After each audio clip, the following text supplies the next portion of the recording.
Assalamualaikum warahmatullahi wabarakatuh. Halo sahabat guru hebat semua dimanapun berada. Jumpa kembali bersama saya Yuni Sri Haryani dalam channel Berbagi Praktek Baik Pendidikan. Berikut ini saya akan mencoba menjelaskan tutorial pengisian e-NIP kinerja yang langsung terintegrasi melalui platform Merdeka Mengajar. Pertama yang perlu sobat guru lakukan adalah buka laman Google, kemudian di searching ya, kita cari platform Merdeka Mengajar, lalu kita masuk ke dalamnya. Nah, nanti sobat guru akan diarahkan di beranda seperti ini ya. Nah, pada fitur PMM Bapak Ibu, kalau belum seperti ini, belum ada pengelolaan kinerja dan belum ada refleksi kompetensi, artinya PMM Bapak dan Ibu perlu diupdate terlebih dahulu ya. Kalau sudah terinstall di HP, maka perlu di logout dulu, lalu install ulang di Play Store di PMM yang terbaru. Nah, bagi Bapak Ibu yang sudah sama tampilannya seperti ini, berarti sudah terupdate yang versi terbaru. Nah, ketika kita sudah masuk di halaman ini, Bapak Ibu, silakan Bapak Ibu buka pada pengelolaan kinerja di sini, ya. Di sini Bapak Ibu akan diminta apakah tetap di sini atau berganti menggunakan media yang lain. Kebetulan saya tetap menggunakan media laptop karena saya bukanya melalui laptop, maka saya klik tetap di sini, ya. Nah, kemudian bagi Bapak Ibu yang belum pernah melakukan uji coba, pada kotak yang biru ini akan muncul bacaan coba sekarang. Tetapi bagi Bapak Ibu yang sudah pernah mencoba, maka akan muncul lanjutkan draft ya Bapak Ibu ya. Karena kebetulan saya sudah melakukan uji coba, maka di sini saya sudah mulai mengisi ya. Maka di sini muncullah lanjutkan draft ya. Nanti Bapak Ibu akan melihat alur pengelolaan kinerja tertanggalnya periodenya Juli sampai Desember Bapak Ibu. Tidak mengapa, karena ini adalah uji coba, maka periodenya Juli sampai Desember di tahun 2023. Nanti ketika sudah launching di tanggal 2 Januari 2024, maka alur pengelolaan kinerjanya akan menjadi Januari sampai ke Juni, karena dalam satu tahun diisi 2 kali ya kinerja kita. Baiklah, saya akan klik lanjutkan draft Bapak Ibu. Nah, seperti ini munculnya. Nah, silakan Bapak Ibu lihat di sini ada rekomendasi berdasarkan rapot pendidikan satuan pendidikan Anda. Ini boleh kita klik Bapak Ibu untuk melihat ya sejauh mana sih kualitas pendidikan di satuan Bapak dan Ibu semua ya. Setelah melihat hasil rapot pendidikan, ini coba saya klik ya Bapak Ibu ya. Setelah melihat hasil rapot pendidikan, di sini Bapak Ibu bisa melihat pada manajemen kelas di satuan pendidikan saya cukup nilainya, kemudian dukungan psikologisnya baik, dan metode pembelajarannya cukup. Nah, dengan melihat ini, satuan pendidikan dapat melakukan refleksi dan evaluasi atas kualitas dari pendidikan mereka. Selain itu, Bapak Ibu, hasil rapot pendidikan juga dapat dijadikan sebagai dasar perencanaan berbasis data atau yang kita kenal PBD ya, yang tepat dan akurat. Sehingga pada akhirnya akan dapat membantu proses dan meningkatkan kualitas belajar mengajar satuan pendidikan Bapak dan Ibu semuanya. Baiklah, untuk melakukan ini, mana yang harus Bapak Ibu pilih? Di sini ada catatan bahwasannya Bapak Ibu dapat berdiskusi dengan atasan untuk mempelajari rapot pendidikan satuan pendidikan Bapak Ibu ataupun info lainnya tentang tahapan perencanaan. Nah, nanti pada e-kinerja yang baru ini Bapak Ibu yang terintegrasi dengan PMM, ada tahapan perencanaan ketika kita ingin melakukan perbaikan pada rapot mutu pendidikan satuan pendidikan kita. Oke, kita lewatinya ini dengan cara mengklik saya mengerti. Nah, setelah muncul lagi seperti ini, Bapak dan Ibu, silakan Bapak dan Ibu masuk ke pengembangan kompetensi di sini ya. Nah, pada pengembangan kompetensi ada total poin yang harus Bapak Ibu peroleh minimal ya Bapak Ibu ya 32 poin. Dari mana poin-poin ini didapatkan? Berdasarkan ini Bapak Ibu, SK Perdirjen nomor 7607 ya. Silakan Bapak Ibu buka. SK Perdirjen nomor 7607 dengan cara klik di searching ya. Di sini cari poin. Maka akan muncul Bapak Ibu poin-poinnya. Nah, di sini selama 1 semester Bapak Ibu, kontribusi kita terhadap komunitas itu bagaimana? Misalnya kita sebagai penggerak komunitas nih ya, dengan mengadakan minimal 3 kegiatan, maka poinnya 36 ya. Kemudian kalau kita peraih pengakuan penghargaan, poinnya adalah 12. Dan poin terbesar dari poin ini adalah pada program guru penggerak. Wah, angin segar nih Bapak Ibu ya. Bagi Bapak Ibu yang sudah mengikuti diklat pendidikan guru penggerak dan memperoleh sertifikat, maka Bapak Ibu bisa memperoleh poin sebanyak 128 ya.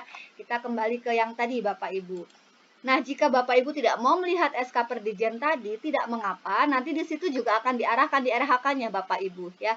Silakan Bapak Ibu klik di panah sini, maka Bapak Ibu bisa memilih poin-poinnya. Mana yang sudah Bapak Ibu lakukan? Saya sarankan Bapak Ibu untuk memilih kegiatan yang memang nyata Bapak Ibu lakukan. Mengapa? Karena nanti di rencana aksi, Bapak Ibu akan disuruh mengunggah atau mengupload bukti nyata dari rencana hasil kerja yang Bapak Ibu lakukan. Saya kebetulan sudah mengikuti diklat guru penggerak, maka saya klik pada guru penggerak yang ini ya. Kalau Bapak Ibu ingin menambahkan poin tersebut ya, Bapak Ibu cukup klik tambah. Ini saya pilih yang diklat guru penggerak ya Bapak Ibu ya. Di sini ada 128 poin. Kalau mau ditambah, Bapak Ibu klik di sini tambahkan ya. Maka otomatis poinnya akan bertambah. Ini saya memilih ini Bapak Ibu karena kebetulan saya adalah guru penggerak, saya pilih guru penggerak dengan poin 128. Kemudian saya juga penggerak komunitas Bapak Ibu ya. Saya juga sebagai narasumber itu ada 8 poin dengan durasi mengisi 2 sampai 3 jam ya. Kemudian RHK saya berikutnya adalah penggerak komunitas, poinnya 36.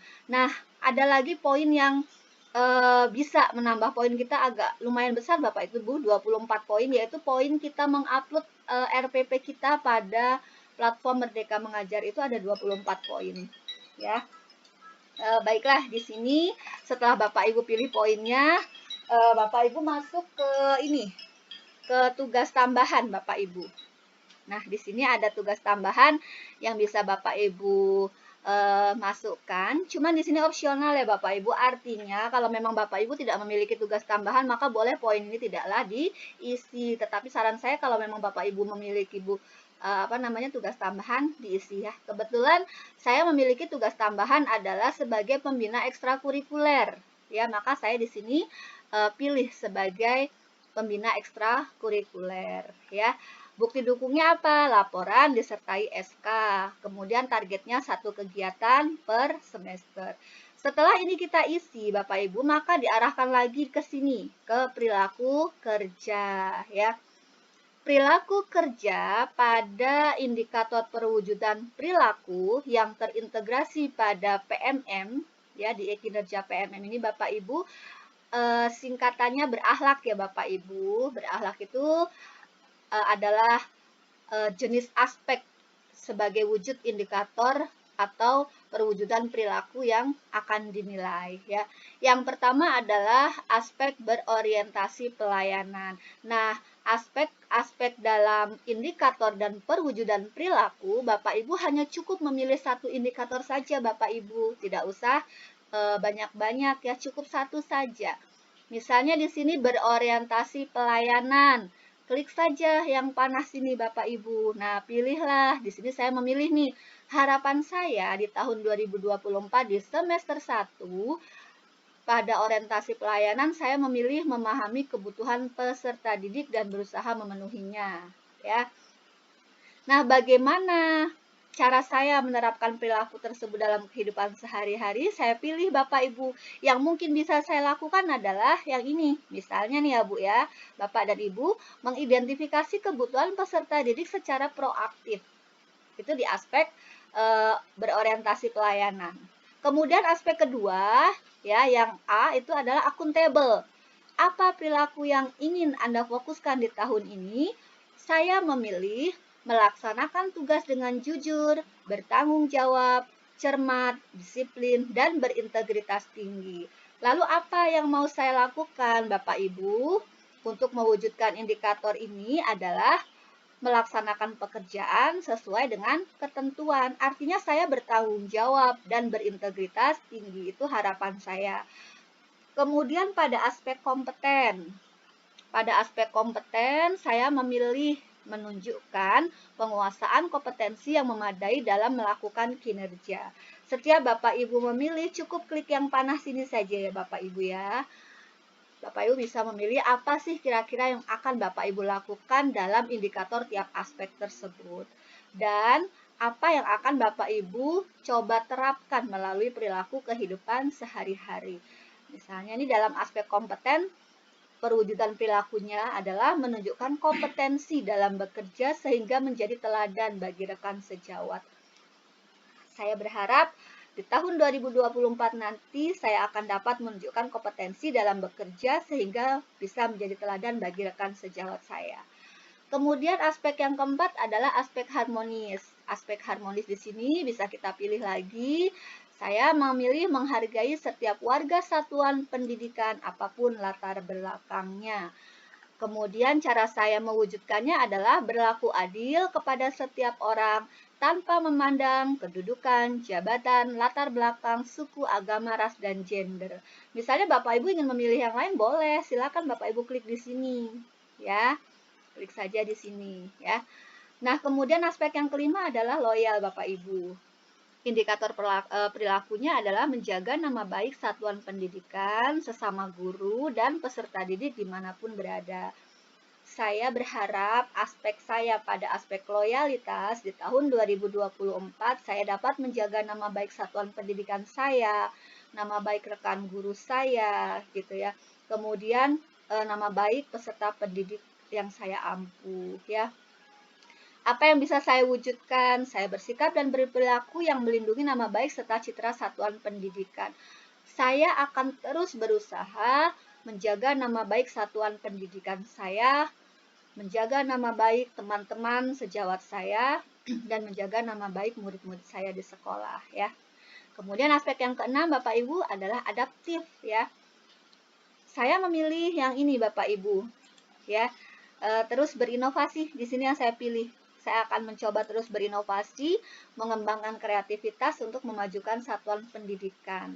Ketika saya memilih ini Bapak Ibu, saya punya komitmen karena saya ingin terus berkembang, ya maka saya akan berusaha mewujudkan inovasi ini dalam kegiatan pembelajaran saya. Yang saya pilih adalah Bapak Ibu, saya akan membuat inovasi yang mendukung tujuan satuan pendidikan di mana saya berada, ya. Kemudian kolaboratif, aspek yang terakhir Bapak Ibu yang ketujuh dari berakhlak tadi, yang terakhir K-nya adalah kolaboratif, ya. Yang saya pilih adalah karena dia kolaboratif, bekerja sama secara terbuka dalam menghasilkan dampak pembelajaran yang merata. Saya Bapak Ibu ingin pilih yang memberi kesempatan kepada warga satuan pendidikan dan seterusnya, maka boleh Bapak Ibu pilih. Kebetulan saya pilihnya ini Bapak Ibu ya. Nah, cara saya mewujudkannya adalah mengajukan diri secara sukarela untuk terlibat dalam kegiatan yang mendukung peningkatan pembelajaran. Mengapa saya memilih ini Bapak Ibu dan mengapa saya memilih perwujudan perilakunya secara sukarela terlibat dalam kegiatan yang mendukung peningkatan pembelajaran? Karena saya diberikan amanah sebagai penggerak komunitas, maka secara sukarela ya, saya akan bersedia ya mengembangkan diri saya dan juga rekan-rekan sejawat saya ya untuk mendukung peningkatan pembelajaran. Nah, selesai pada tahap perilaku Bapak Ibu dari aspek berakhlak tadi, ada berorientasi pelayanan, akuntabel, kompeten, harmonis, kemudian loyal, adaptif, dan kolaboratif. Kemudian kita masuk ke rangkuman. Nah, inilah hasil kerja RHK utama kita, Bapak Ibu ya. Di sini ada RHK utamanya dari yang sudah kita isi tadi pada kompeten tadi. Yang pertama tadi Bapak Ibu, di situ ada bukti dukung ya. Bukti dukung yang pertama adalah berupa hasil peningkatan observasi kinerja guru. Nanti hasil penilaian observasi kinerja guru bisa Bapak Ibu lihat di SK per Dirjen tadi seperti apa ya. Nanti Bapak Ibu buat, kemudian di-scan dalam bentuk PDF ya. PDF-nya ukurannya sekitar 10 MB ya Bapak Ibu ya, maksimal. Kemudian target kuantitasnya satu kegiatan dan target waktunya per semester. Karena memang targetnya hasil penilaian observasi kinerja guru itu satu semester pembelajaran. Kemudian RHK utama yang kedua ya. Di sini kan saya memilihnya meningkatnya kompetensi melalui peran sebagai peserta program pelatihan ya. Maka bukti dukungnya sertifikat. Saya akan mengupload sertifikat saya, sertifikat guru penggerak. Target kuantitas saya satu kegiatan per semester, poinnya adalah 128 poin ya. Kemudian RHK utama yang ketiga, ini ada 5 RHK utama Bapak Ibu ya. Ada meningkatnya kompetensi melalui peran sebagai narasumber berbagi praktek baik ya. Di sini poinnya 8. Nah, ini bukti dukungnya adalah sertifikat. Kita kalau mengisi sebuah komunitas, kita akan mendapatkan sertifikat sebagai narasumber ya. Target kuantitasnya satu kegiatan, ini Bapak dan Ibu minimal 3 kegiatan ya dalam satu semester ya. Jadi kalau ada kegiatannya lebih dari satu, maka Bapak Ibu bisa PDF-kan menjadi satu ya, diupload di situ. Target waktunya per semester dan poinnya 8 ya. RHK yang keempat ya, penggerak komunitas Bapak Ibu, di sini juga sertifikat ya. Kalau tidak ada sertifikat, bukti dukungnya bisa melalui SK ya. Kemudian target kuantitasnya satu kegiatan, dia juga per semester ya. RHK utama yang kelima, maaf Bapak Ibu ini ada 7 ya, oh ya 5, maksud saya 5, 6, satu lagi 6, yang lainnya adalah RHK tambahan ya Bapak Ibu ya. Kemudian RHK yang kelima ini tersusunnya KOSP. Nah ini Bapak Ibu cukup mengupload bukti dukungnya adalah KOSP yang dalam bentuk file PDF ya. Target kuantitasnya satu kegiatan dan waktunya per semester. Dan RHK utama yang berikutnya adalah terlaksananya pembelajaran melalui perencanaan dan perangkat penilaian asesmen. Di sini ada rangkuman kehadiran, maka ini bisa kita upload absen Bapak Ibu di kelas ya Bapak Ibu ya, di foto, scan PDF ya, lalu diupload di sini ya. Nah ini hasil kerja tambahan saya yang tadi sebagai pembina ekstrakurikuler ya, ini bisa SK atau laporan ekskul ya Bapak Ibu ya. Kemudian ini rangkuman perilaku kerja yang tadi sudah saya pilih, ada aspek yang berorientasi pelayanan. Di sini indikatornya ini perwujudannya, begitu seterusnya sampai 6, 7 terakhir ya. Nah, setelah Bapak Ibu isi sampai rangkuman, Bapak Ibu simpan draft ini. Oke. Berhasil disimpan Bapak Ibu. Ini masih dibuka uji coba ini sampai sebelum 2 Januari. Sebelum 2 Januari, jika ada data Bapak Ibu yang belum sesuai dengan data diri Bapak Ibu, baik golongan, jabatan dan sebagainya, maka Bapak Ibu bisa mengedit ya dengan melanjutkan draft tersebut ya. Nah, Bapak Ibu, demikianlah pemaparan yang bisa saya sampaikan terkait cara mengisi e-kinerja melalui laman platform Merdeka Mengajar. Selamat mencoba Bapak Ibu, jangan lupa ya, jangan sampai tidak dilakukan uji coba, karena uji coba ini akan dibuka batas waktunya sebelum tanggal 2 Januari 2024. Terima kasih sudah mengunjungi channel berbagi saya. Kurang lebihnya saya mohon maaf. Saya akhiri. Assalamualaikum warahmatullahi wabarakatuh.